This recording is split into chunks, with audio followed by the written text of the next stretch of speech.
Nagkitit karon ang alagyan sang mga pumuluyo kag salakyan nga nagasubay sang sining National Highway na sakupan sang Purok ag Sisibay, Barangay Bago sa banwa sang Don Salvador, Benedicto. Ay, hala, Ginoo ko, kuyawa na ako. Ay, Diyos ko.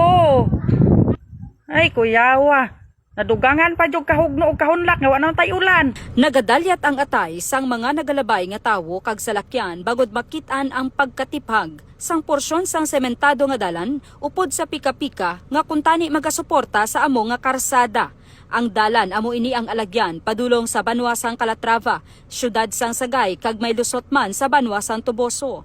Ginpasirad-an ang isa ka lane kag may gindeploy nga duha ka personnel sang DPWH agud magdireher sang trapiko. Suno kay Reneboy Talaveros, wala pa man sang instructions nga hindi makalabay diri ang dalagko kag mabugat nga mga salakyan. Apang sila ang nagapangaman bangod posible matipag ini anuman nga oras. Traffic lang kami, ma'am. Oo, kay hindi pwede kadungan. Hindi pwede kadungan na salakyan. Okay.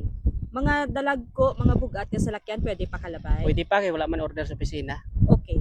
Ang ini nga hitabo ang nakaapekto man sa negosyo sang isa kakapihan ukon kalan-an sa higad gid lamang sang dalan malapit sa natiphag nga porsyon. Suno kay Gigi Bacordo Lasanas, nagaaligmat man sila sa anuman nga paghulag sang duta.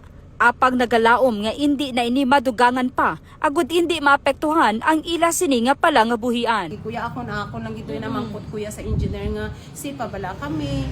Although wala kuya na subuan ni boss pero kami conscious kami kay kami man ya ma'am ga duty ma'am ya mo.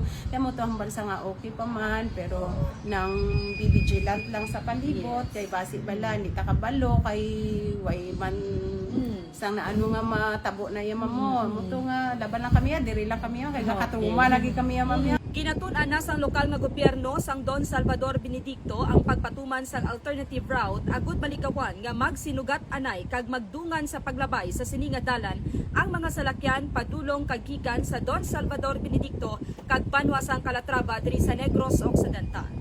Kasama mo sa banwa sang Don Salvador Benedicto, Radyo Man Prime Tihida, DYHB, Tatak RMN.